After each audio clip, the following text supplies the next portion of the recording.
Denise Hess on the topic of the Black Lives Matter resolution. Ms. Hess sent a cover email, which I'll read the content of that, and then she had an attachment, which I will also read. So this comes from her cover email. School leaders, I am attaching a community comment related to the BLM resolutions currently under consideration by the board. As a mid-aged white woman, it is with extreme fear and trepidation that I do so.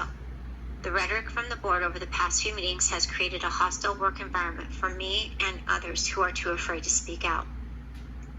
I thoroughly expect to be called a racist, to be accused of, quote, white privilege, and maybe to even be dismissed from my position at Shaw.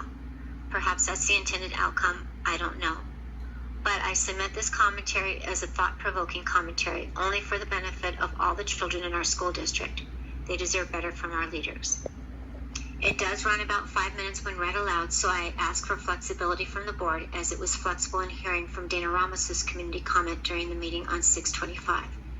Yes, I authored it, but others who are just afraid to speak out share my sentiments. If only part of it can be read into the record, I ask that the document in its entirety be attached to and referenced in the meeting minutes. Thank you in advance. Contents of attachment. Thank you, Superintendent Weeks, President Benjamin, and governing board members for the opportunity to contribute to the conversation. My name is Denise Hess. I am a Montessori teacher at Shaw. I follow Montessori's philosophy in all aspects of my life. Montessori fell prey to Benito Mussolini's brutal socialist fascist dictatorship and was forced into exile for her anti-fascist views in 1939. She was held as an alien in India for 7 years. That's where she developed her peace curriculum. I want to share a few direct quotes with the boards today from the co-founder of Black Lives Matter, Patrisse Cullors. Links to original sources are attached. First quote, we actually do have an ideological frame. Myself and Alicia in particular are trained organizers. We are trained Marxists. We are super versed on the ideological theories. From Cullors. Second quote, well, hands down, Trump not only needs to not be in office in November, but he should resign now. Trump needs to be out of office. He is not fit for office. So what are we going to do to push for is a move to get Trump out. Our goal is to get Trump out. Cullors. And one from board member Carmen Trujillo. Quote, I would like to request that our president of our board, our leader, make a public statement, something meaningful. If you, referring to Ms. Benjamin, refuse to participate, maybe we should request that you have a plan of action of what you're going to do going forward. Do you want to stay as board president? Will you step down? Citing Trujillo. 1/3 of the community comments on BLM from the June 25th meeting called for the resignation of Mrs. Benjamin. Random coincidence or coordinated effort? Do you notice the similarity in the language used by both Mrs. Cullors and Ms. Trujillo? And Ms. Trujillo's attempt to reframe Mrs. Benjamin's position as, quote, refusing to participate. Intolerant revisionist language meant to stifle discussion, demonize a board member, and demand a predetermined outcome.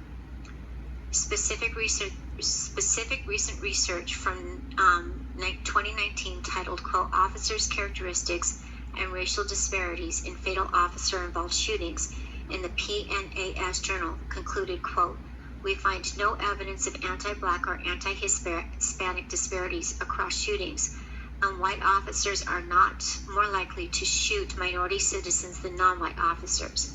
Instead, race-specific crime strongly predicts civilian race.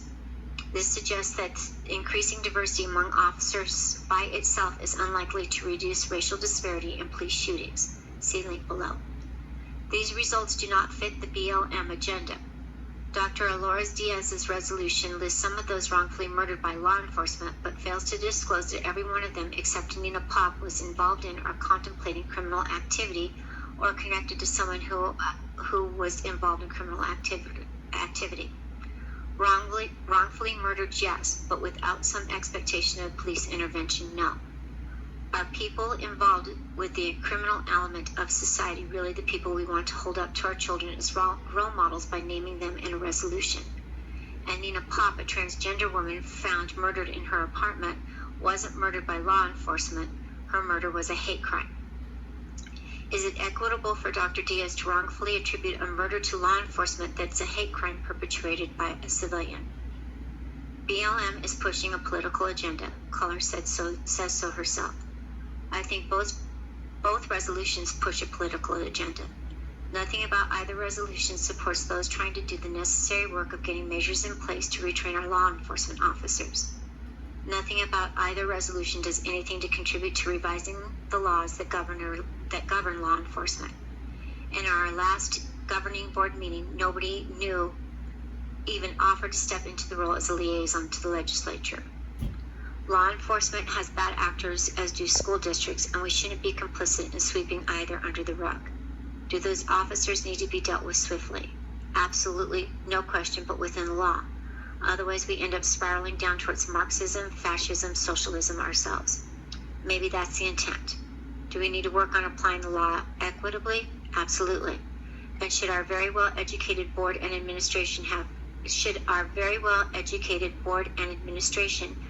uncovered the above information as part of this discussion, assuming all members are open to discussion? Absolutely, unless they had a predetermined agenda. It only took me a couple of hours. Perhaps our governing board and administration could better use their time this summer to address the very real issues facing our children, like COVID, enrollment, budget, and potential school closures. Is our forced into 2-day-a-week or online-only learning models? I'd like to hear more about funding and whether online students are funded the same and how funding is affected if the school calendar is adjusted. I'd also like to know how interactive online learning will be and whether platforms used will be consistent across the district. There is a difference between a child on Zoom talking with teachers and classmates several hours a day and virtual learning in the form of self-paced parent-guided programming. Family needs to know what it will look like before deciding. If the district online learning plan does not include as much virtual face-to-face as possible, we need to ask ourselves, are we attempting to meet the social and emotional needs of our online students, and what additional burdens are being placed on parents? I would also, yes. We are about a couple minutes over. I would like to let you finish this because I do think our parents at Shaw need to hear this. So I just wanted to let you know. Okay, and I am down to the last sentence or two. I'm almost finished. I would also recommend a classroom parent check-in weekly using a virtual face-to-face, as adults staying at home right now may also have limited interactions with others, and we have the opportunity to provide connection as well as gauge where our families are at. Thank you for your time. Comment number 6 comes from Brian Moner and Christina Ramirez regarding school reopening.